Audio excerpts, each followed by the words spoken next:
Welcome back. Economic growth is expected to rise to 3.4% in sub-Saharan Africa next year from 2.6% in 2017. But the International Monetary Fund has warned that rising debt and political risks in larger economies would weigh down future growth.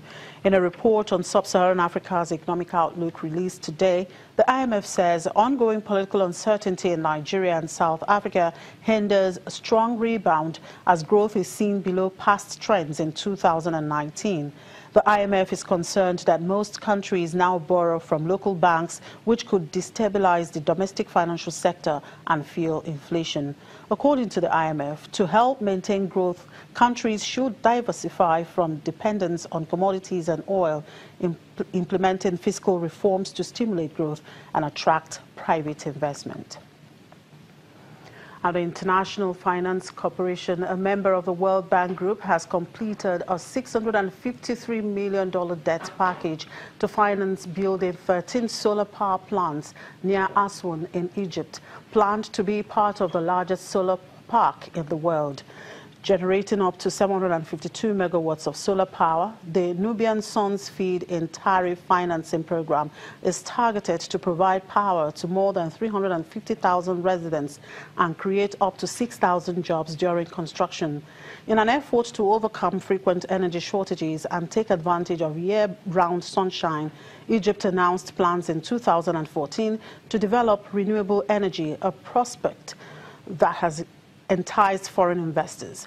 IFC and a consortium of 9 international banks will provide a $653 million debt package to finance construction of 13 solar power plants, which will join 19 other plants to make up the Benban Solar Park, the largest private sector financing package for a solar photovoltaic facility in the Middle East and North Africa. In Somalia, more than 70 women are training under the joint program on youth employment implemented by the UN Food and Agriculture Organization and the Puntland state government. Beneficiaries are identified within disadvantaged communities and trained in processing and marketing of dried fish, adding value to these products. This is Ajorambi, a camp for internally displaced people in Bosaso, the commercial capital of Puntland in northeast Somalia, a port town that has become magnet for migrant workers and refugees from all corners of the Horn of Africa country. For most of these women, Bosaso became home after they fled conflict in Somalia. They are part of a group of 70 women training under the Joint Program on Youth Employment Somalia. The program is being implemented by the UN Food and Agriculture Organization, FAO, and the Puntland state government to help develop the fish sector in Somalia. Under the program, the FAO has distributed equipment that include packaging materials, tables, drying racks, knives, and cotton boards to facilitate the processing of the fish. I have acquired knowledge and skills that I previously lacked. I hope it will also transform my life and family.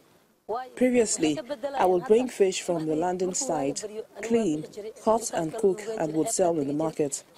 Today, I clean our workstation and the fish, and the work is less tedious than what I used to do before. Somalia has the longest coastline in Africa, measuring over 3,000 kilometers. For that reason, fisheries hold a great potential for the country, which can help improve livelihoods for hundreds of residents.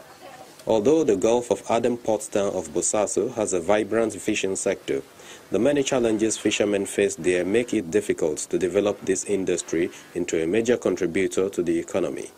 Plans are in place to work with a boat building company in Bosaso to design and build modern, fuel-efficient fiberglass boats that will strengthen the capacity of local fishermen. The FAO Somalia Fleet Renewal Program is about reinventing the fleets of Somalia in the artisanal fishery sector to provide more cost-effective and more economical fishing crafts that then with improved capture fish technology with capability of these vessels to be able to land fish at realistic prices into ports such as Bosaso that then can facilitate further activities of fish processing. The dried fish products are also sold in inland districts such as Kamo, Kwadaho, and Ufane, and even in neighboring countries such as Kenya. Now, are you one of those with an undying love for the vintage Volkswagen Beetle? Then you must be interested in this story. This old model of cars, known as Beetles, were once a popular sight on the streets of Ethiopia's capital, Addis Ababa, much loved by many for their size, affordability, and durability. But the automobile company stopped manufacturing them in 2003, and local Beetle car owners and enthusiasts are struggling to maintain them as new parts are difficult to source and are expensive. At this garage in downtown Addis Ababa, clunky Volkswagen Beetles get a new lease of life. German automaker Volkswagen stopped manufacturing Beetles in 2003, but the car is still a popular vintage feature on Ethiopian roads. 75-year-old mechanic Nife Abera is the owner of the garage. He has been working on Beetles for 60 years.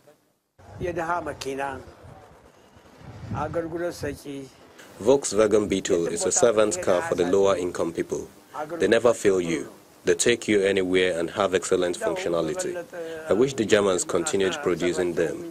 They abandoned them and things started falling apart. Restoring old or damaged Beetles is getting harder, Nifa says, with authentic parts not as readily available. The spare parts come from many places, not from Germany though. They are a bit pricey. They mainly come from Brazil. Then we give parts from one to the other. If one is in a bad condition, we cannibalize and give the parts to other cars. That's how we extend their life. We want them to continue. Volkswagen has been producing cars in Africa since 1951, when it started making the VW Beetle in South Africa. In Ethiopia, the car has been popular since the 70s, and while many see it as a classic, its affordability is also part of the draw that has kept it on the roads. A restored Beetle cost about $5,000 US. Cars in Ethiopia are generally expensive due to the high tax on imported vehicles. The 2014 Deloitte report put car ownership in the country at 2 for every 1,000 residents. The streets of Addis Ababa are filled with dilapidated vehicles. With some of the old blue and white taxis are rattling Soviet-era ladders built in the 1980s. Many of its imports are used vehicles. But fleets of expensive cars such as Toyota Land Cruisers have been growing each year, purchased in a country where a new middle class is slowly emerging. But the Beetle still has a loyal following among some for nostalgic reasons, and others, the country's youth, who find it trendy. There was a Beetle that was owned by my brother-in-law. I used to drive that Beetle. I learned how to drive with it when I was a young student in grade 6 or 7. I like them because they are so easy to drive. So I bought it because of my love for them since that time. It is not economic reason. I had the capacity to buy other cars. Ethiopia also produces about 8,000 commercial and other vehicles a year for the home market, about a quarter of which are cars. Old wines are thirsty, they say. Well, with that story from Ethiopia, we wrap up today's edition of the program. Thank you very much for watching. I'm Chimizi Obi Iwabu.